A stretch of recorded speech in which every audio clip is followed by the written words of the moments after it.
padre, antes de casarse, pues con mi mamá ya era pastor, desde los 20 y pico de años. Mientras estabas en la escuela tenía muchas tentaciones, muchos niños, muchos adolescentes, pues en mi adolescencia había mucha tentación y resulta que en esos momentos de tentación ya iba a la iglesia, pero no adoraba a Dios en espíritu y en verdad, sino que iba a la iglesia porque me llevaba. Y la gente estaba encima de nosotros, tanto de mi hermano como de mí, estaban encima de nosotros y mi papá era un hombre exigente también como padre. Eh, Siempre nos demandaba que estuviéramos en la iglesia congregados y todas las cosas. No teníamos ese encuentro, ¿verdad? Genuino con el Padre. Se puede ser un buen pastor y terminar siendo un mal esposo. Se puede ser un buen pastor y terminar siendo un mal esposo. Que Dios bendiga a cada uno de los hermanos que están ahí, que se van a conectar. Estamos contentos por estar otra vez en este podcast que el Señor nos ha permitido hacer. Ando hoy contento porque tengo un hermano, amigo, un hombre de Dios, un ungido de Jehová. Emanuel, saluda a todas esas personas que van a estar escuchando ahí. Amén, amén. Dios me le bendiga a la audiencia hermosa que está allá del otro lado de la cámara. Mi nombre es Emanuel Moreno, como decía el pastor, y vamos a estar compartiendo una palabra maravillosa, un testimonio glorioso de las cosas que hace el Señor en este día. Amén. Amén. Es una bendición, Amén. Manuel, poder tenerte aquí en casa. Nos conocemos. ¿Cuánto tiempo tenemos conociéndonos? Creo que ya vamos por 10 años. 10 años. 10 años tenemos conociéndonos. ¿Cuándo usted conoce al Señor? Bueno, mi historia surge de que mis padres, obviamente, pues eran pastores en la República Dominicana por muchísimo tiempo. Y tuve el privilegio de nacer en una casa pastoral en el 1987. Wow. Y mi padre, antes de casarse, pues con mi mamá ya era pastor desde los 20 y pico de años. O sea que tú tuviste la oportunidad de criarte en un ambiente pastoral. Sí, tuve ese privilegio. privilegio. ¿Y cómo fue eso de estar en un ambiente pastoral? Yo, por ejemplo, soy pastor, pero mis hijos es que van a vivir la dimensión que tú viviste. Explícame eso. Bueno, en el caso mío, pues fue diferente porque cuando estamos en una iglesia, ¿verdad? Y somos hijos de pastores, pues hay una demanda grande para los hijos de los pastores de que tienen que hacer esto, de que tienen que ser el ejemplo de los otros niños, el ejemplo de los adolescentes y todas esas cosas. Y siendo hijo de pastor, cuéntanos nosotros, ¿no tuviste como así tu caída de que te descarriaste, volviste mientras estaba en la iglesia? Cuéntanos de eso. Pues sí, mientras estabas en la escuela tenía muchas tentaciones. Muchos niños, muchos adolescentes, pues en mi adolescencia había mucha tentación y resulta que en esos momentos de tentación ya iba a la iglesia, pero no adoraba a Dios en espíritu y en verdad, sino que iba a la iglesia porque me llevaban. Así podía decir. O sea, a ti te obligaban, como yo obligo a Diel. Yo le digo, mira, hey, déjate de eso, tenemos que ir a la iglesia. El chiquito me está diciendo a veces, no quiero ir a la iglesia. Pero entonces yo como pastor me gustaría saber, y hay mucha incógnita, que un hijo de un pastor que quizás yo no conocí, sufre en el medio del ministerio. Porque imagínate, a veces los pastores, que yo sé, tenemos que hacer tantas cosas, y a veces no es que todos los pastores lo hacen, pero hay muchos pastores que descuidan la familia. Pues sí, en nuestro caso, pues mi papá era un hombre de ministerio, un hombre que estaba enfocado mucho en la cosa de Dios, en la cosa de la iglesia. Era una iglesia grande, ya de 100 y pico de miembros en aquel tiempo. Y era bastante. Siempre él vivía para el ministerio y siempre la gente lo estaba llamando encima de él. Él tenía que estar en casa de los hermanos, visitando hermanos y toda la cosa. Entonces era bastante. Entonces yo digo que muchas veces el pastor, como tiene hijos, pero también tiene hijos espirituales. Imagínate tú compartir ese tiempo. A veces como pastor, yo lo digo, no sabemos balancear el tiempo de la familia con el tiempo de los hijos. Y qué bueno que tú estás aquí hablándonos un poquito de eso, porque realmente, como te digo, tú como tuviste la experiencia que tu papá era pastor y eres hijo de un pastor, me imagino que fue un momento difícil. Pero cuéntanos, en ese entonces, ¿tú llegaste a descarriarte o? Bueno, yo diría que estaba como tibio dentro de la iglesia porque yo empecé como a escuchar música secular. Cuando mi papá me decía, mira, ve y prende el carro, y el otro, entonces empecé a escuchar música secular y cosas así. Pero aunque a mí me gustaba bastante la iglesia, me gustaba mucho la iglesia y compartir con los amigos míos de la iglesia y todo, pero también como que veía ese mundo, ¿verdad? Que me Sí. llamaba la atención. O sea, que tú, siendo hijo de pastor, prácticamente usted estaba en la iglesia, pero tenía como un deseo. O sea, que eso no le pasa a cualquier, no solamente a un hijo de pastor, yo me imagino que le pasa a muchas personas. Pero tú, como hijo de pastor, que todo el mundo seguro decía, hey, tú eres el hijo de pastor, tú tienes que hacerlo bien, tú no puedes descarriarte, tú tienes que estar más metido que todo el mundo. Entonces, yo me imagino que eso crea en un hijo de un pastor una frustración, porque todo el mundo está esperando más cosas sobre ti que de todo el mundo. Así es, así es. Y la gente estaba encima de nosotros, tanto de mi hermano como de mí. Estaban encima de nosotros y mi papá era un hombre exigente también como padre. Eh, siempre nos demandaba que estuviéramos en la iglesia congregados y todas las cosas, pero no teníamos ese encuentro, ¿verdad? Genuino con el Padre, no teníamos ese encuentro genuino con ¿Y Dios. cuándo viene a tener un encuentro genuino con el Señor? Bueno, mis padres obviamente tuvieron un problema entre ellos, Sí. sufrieron un divorcio, hubo una Wow, rotura. profundo. Mira Sí, que un hijo de un pastor, pero ahora ve que tus padres se están divorciando. Entonces yo me imagino que tú dirías, tú en ese momento dijiste, yo pensando, ¿cómo es que si Dios, este hombre está haciendo cosas para Dios, ahora sucede esto?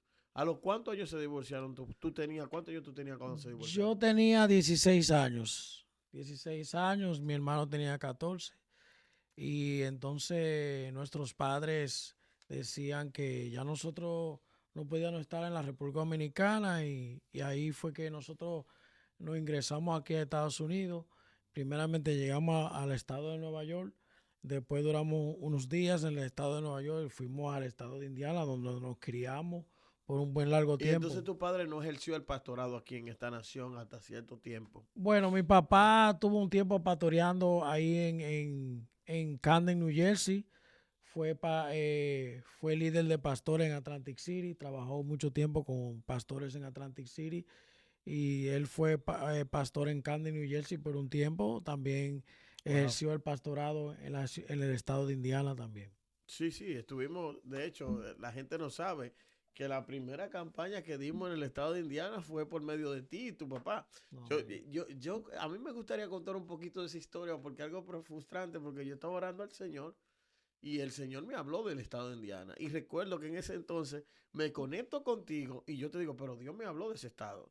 Entonces yo no sé si tú te acuerdas, Manuel, hubo una ocasión en donde tú me dijiste, oh, sí, papi dijo que sí, tú hablaste con tu papá y organizamos el evento y hasta compramos los vuelos. No sé si Sí, te recuerdas. sí, Y claro. cuando hicimos todo eso, se armó una guerra en la iglesia de tu papá. Mm. Pero lo más fuerte de eso es que tú me llamas y tú me dices, oye, mira, el evento no va. Pero yo recuerdo que el Espíritu Santo me había dicho, compra un vuelo y vete para Indiana. Pero tú me dijiste, oye, el evento no va, aquí se arma un lío. Y yo me recuerdo que yo te dije por teléfono, yo no sé, yo voy para Indiana aunque sea a predicar un parque porque a mí Dios me habló. Y después de ahí, después de ese evento que tuvimos ahí, fue que yo y Algi, ¿verdad? Y el profeta Algi, comenzamos a viajar al estado de Indiana. Entonces tú fuiste el instrumento que Dios usó para abrirnos esa puerta. Hay gente que no entiende.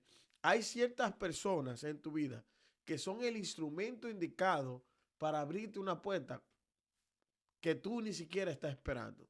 Y esa puerta fue de tanta bendición que allí hoy en día está pastoreando en ese estado. increíble, que no solamente fuimos, sino que con la persona, señores, que yo fui, se quedó a vivir y a pastorear en ese estado. Qué poderoso Dios. Tremendo, tremendo. Así es, sí me acuerdo muy bien, como el día de hoy, de que hubieron muchos problemas. El enemigo se levantó allí para que no diéramos esa campaña. Tremendo. Y Dios nos guió, ¿verdad? De una manera, me acuerdo que yo estaba trabajando y no era momento de vacaciones ni nada. Entonces le dije al supervisor, mira, yo necesito ir a este estado y tengo que hacer algo allí. Y precisamente pues vino el supervisor y me dijo, sí, sí, claro, no hay problema. Me lo dijo como si fuéramos familia. Entonces ahí yo vi que Dios estaba metido en el asunto.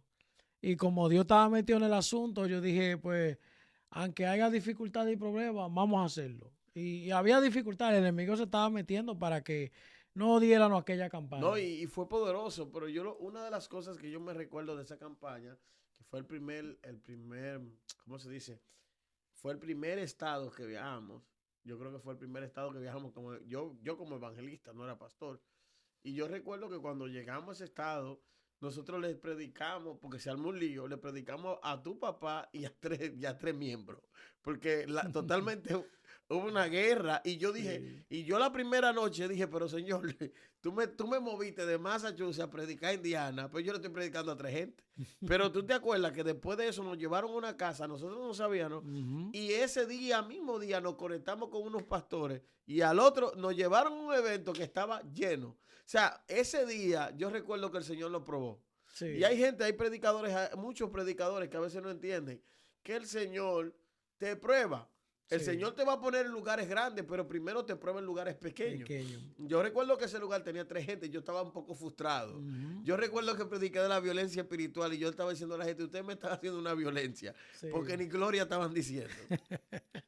Tremendo. Eso así. Y me acuerdo que por ahí todavía hay prédicas, ¿verdad? De esa campaña, todavía aparecen en Facebook, ¿verdad? Y me acuerdo de ese mensaje de la violencia. De la violencia. Un tremendo mensaje profético, un mensaje muy profético que yo he vivido cosas así en mi vida y yo dije, wow, verdaderamente este mensaje que predicó el pastor Ambiori en aquel tiempo era muy profético. Tremendo. Aunque la gente no lo entendía y tal vez usted, ¿verdad? No lo entendía al 100%, pero sí era bien profético el mensaje porque lo que se estaba viviendo allí pues era violencia espiritual. Ahí había, sí, era una iglesia que tenía su gente, tenía, ¿verdad? Pero de momento pasaron algunos problemas y el enemigo se metió para que aquella campaña no se diera. ¿Te acuerdas que en paz descanse, que este señor que se llamaba Acevedo, que no está vivo, hizo una división, man? Sí. Y ahí yo pude experimentar que a veces el diablo utiliza personas. Y yo no sé qué pasó. Cuéntanos un poquito de eso, cómo fue que pasó, porque hubo una división antes de llegar a nosotros. Ahí eso me da en confirmación de que Dios verdaderamente estaba en el asunto, porque cuando Dios está en el asunto, el enemigo, ¿verdad?, se quiere meter y colar, porque Dios nos da promesa, nos da palabra, y el enemigo cuando sabe que la palabra es de Dios, pues hace guerra y levantamiento. Y me acuerdo que esta persona, ¿verdad?, que en paz descanse, ya me imagino que está en los brazos del Señor, está con el Señor allá arriba. Sí hubo un problema allí entre mis padres y algunos líderes de la iglesia que trajo cierta división en la iglesia y un problema grave. Muchas veces la gente no entiende que la división en la iglesia, o sea, para la gloria de Dios, yo he vivido momentos en donde personas han querido tratar de dividir, y esto es para pastores y líderes. Sí. La división es del enemigo. Eso es algo que sabemos, que todo el que hace una división en un ministerio tarde que temprano termina mal. ¿Por qué? ¿Por qué? Porque la división no es de Dios. Pero una de las cosas que nosotros tenemos que entender como pastores es que muchas veces no es que Dios está dividiendo al pueblo o está dividiendo a la iglesia. A veces hay momentos que Dios está limpiando para traer algo nuevo. Entonces, Dios muchas veces es como cuando tú vas a una mata y tú ves que que tienen hojitas secas, se arrancan. Entonces, a veces el Espíritu Santo, si quiere traer un avivamiento a ese lugar, y hay cierta gente que lamentablemente, que son chismosos, que hablan del pastor, que no quieren que la obra crezca y que lo que siempre están criticando la obra, el Señor lo que hace es que arranca ese tipo de personas, los saca de la obra para que no se dañe la iglesia. Pero hay pastores que no tienen sabiduría, no saben cómo lidiar con ese tipo de división. Y ¿sabe lo que pasa? Que lo más grave es que la división no le hace daño a una iglesia estructurada, sino que más le hace daño al que divide. Porque el que divide se va con raíz de amargura, se va con problemas, se va peleado. Y al final no puede un ministerio o alguien que va a levantar una congregación o tener un ministerio levantar en un espíritu de división. Porque los espíritus, la gente, shacatarama, yo siento a Dios. Sí. Los espíritus tienen algo, Manuel, que el espíritu siempre va a operar por legalidad. Por ejemplo, en una iglesia donde el pastor levantó una iglesia y dividió, al final va a haber otro espíritu de división. O un pastor que divide otra iglesia y se va y quiere levantar un ministerio dividiendo. ¿Qué pasa? Termina ese espíritu. O un pastor que cae en adulterio, todo el que va a esa congregación, tarde que temprano, termina adulterando. Porque el espíritu, shakama, los espíritus operan por legalidad. El diablo no puede entrar a tu casa si no tiene una autorización. Exactamente. Entonces hay cosas que muchas veces decimos, el diablo se metió. No, pero hay que analizar el profundo de la historia, porque yo conozco personas que a cada año le están dividiendo la iglesia, que a cada año están teniendo a alguien en adulterio que está en el altar. Pero cuando tú analizas su background espiritual, tú te das cuenta que ese tipo de personas tienen un background y esos espíritus lo siguen. Wow. Profundo. Eso está tremendo. Y bíblicamente, en el cielo, ¿verdad? El enemigo, cómo el enemigo quería subir al trono de Dios y tomar el trono de Dios y quería ser semejante a Dios. Pero esto viene desde mucho antes de existir la tierra. Exacto. Y terrible, porque la primera división fue allá arriba en el cielo, en el tercer cielo, en el trono del Señor. Y cómo el Señor, ¿verdad?, arrojó a Satanás y a la tercera parte de los ángeles. Y qué terrible, porque ¿cómo terminó Satanás? Derrotado, siendo diablo, siendo demonio, siendo oscuridad. Y la gente no entiende que si el diablo fue derrotado, sacado de su gloria, sacado de donde él estaba, ¿verdad?, en luz y ahora en tiniebla, ¿qué te cree que va a pasar con las personas que se meten y dividen iglesia? Pues obviamente no van a terminar bien. No, es que, porque eso viene desde el cielo. Es que acuérdate, hay una ley. Entonces mucha gente no entiende esto. Por ejemplo, a mí me ha ido bien ministerialmente en el término de que Dios ha hecho que la congregación crezca para la gloria de Dios. Hay personas. Hoy tuvimos un bautismo que bautizamos 18 personas. Pero a mí me ha ido bien por la sencilla razón de que cuando fui oveja, yo aprendí a honrar a mi pastor. Amén. Y eso cuesta hoy en día. Hay gente que no sabe honrar. Sí. Y la gente cree que hoy en día la honra es dinero. A veces es mejor tú respetar a tu pastor que darle una ofrenda de $100. Porque hay gente que le gusta dar ofrenda, pero y creen que eso es una honra. No, pero una honra es cuando tú tienes respeto por aquel hombre de Dios que está orando, que está ayunando, que está buscando la presencia de Dios y que se está sometiendo a Dios para que tu vida sea catapultada al propósito de Dios. Pero ¿sabes lo que pasa? Muchas veces hay gente que no sabe honrar. Entonces, si tú no honras, no te van a honrar. Sí. Si tú no respetas, no te van a respetar. Eso así. Entonces, lo que siembro, cosecho. Entonces, hay personas que están cosechando de algo que sembraron. Y eso, yo creo que es peligroso, muy peligroso en la iglesia. Pero hablando bien de lo que pasó con tu papá, tú siendo hijo del pastor, yo sé que en un tiempo a lo mejor el Señor te ponga a pastorear. ¿Qué tú harías si tú fueras pastor hoy? ¿Qué tú harías que tu papá hizo? O sea, si tú fueras pastor, ¿qué tú no harías? O sea, ¿qué tú harías que tu papá hizo y qué tú no harías que él hizo? Bueno, yo como si fuera pastor hoy en día, pues primeramente hay que entender que el primer ministerio es la familia, ¿verdad? A todos los pastores, los ministros, y a esas personas esos profetas, esos evangelistas, debemos reconocer que primeramente nuestro primer ministerio es la familia. Tenemos que entender la familia, estar pendiente de nuestra familia, porque primero tenemos que predicar en Judea, ¿verdad? Y después en Samaria. Entonces, repite eso.